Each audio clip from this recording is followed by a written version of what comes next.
the Cleveland Browns selected Baker Mayfield number 1 overall.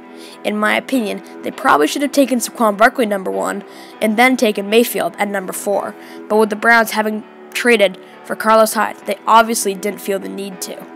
And that is a pretty big blow when it comes to Baker Mayfield's weapons. They probably should have taken Barkley instead of Chubb and traded Hyde again.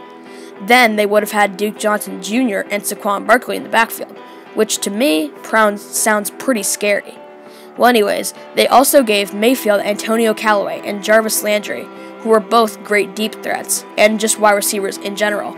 His tight end, David Njoku, is definitely solid. Clearly, Baker Mayfield has lit up the league after taking over for Tyrod Taylor after he had a concussion all the way back in Week 3 against the New York Jets.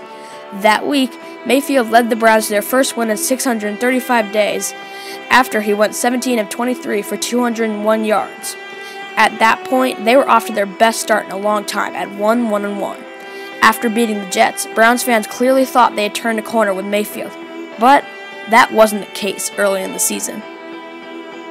In Week 4, Mayfield did everything he could, throwing for nearly 300 yards and threw 2 touchdowns. But after the refs screwed up what could have been a first down to end the game against the Raiders, they lost 45-42 in overtime.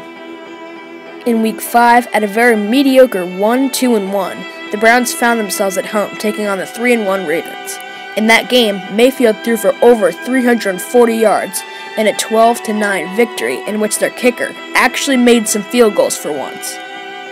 Now 2-1 as the quarterback for the Browns in Week 6, Mayfield looked for the 3rd win of his 5-game career, but they got absolutely embarrassed by the 3-2 Chargers, 38-14.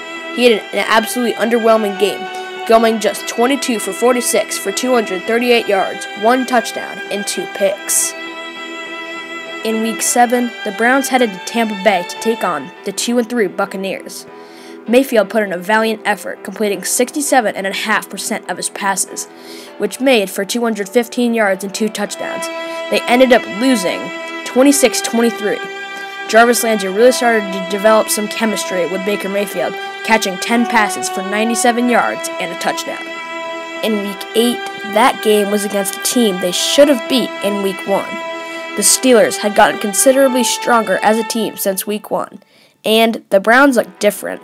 This time, the Steelers had to face Baker Mayfield instead of Tyrod Taylor, though Baker Mayfield could not keep up with the Steelers. Mayfield had just 180 yards, 2 touchdowns, and 1 interception. No receivers could get yards after making a catch. Jarvis Landry led the team in receiving yards with just 39 on 8 receptions. The Browns took a tough 33-18 loss. In Week 9, they had one daunting task ahead of them. The 7-1 Chiefs came to visit in Cleveland. One of the top storylines going into this game was Mahomes and Mayfield's duel in college in 2016. In that game, Mahomes put up 819 total yards, but still lost. Mayfield threw 7 touchdowns, and Oklahoma won 66-59. People were excited to see how electric this matchup could be in the NFL. It really wasn't so, as Mahomes and Hunt proved to be too much for the Browns. Mayfield had a good game, throwing for 297 yards, 2 touchdowns, and 1 interception. Ultimately, they lost 37-21. Now 2-6-1, the magic from the first 5 weeks of the season had seemed to have gone out.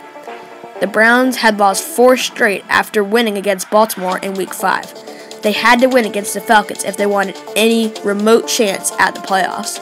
Fortunately for them, their defense stepped up, and Tevin Coleman didn't play particularly well. Mayfield didn't throw a pick in a game, for the first time since Week 7 against the Buccaneers. It was also his first triple passing touchdown game of his career. With that, he threw 216 yards.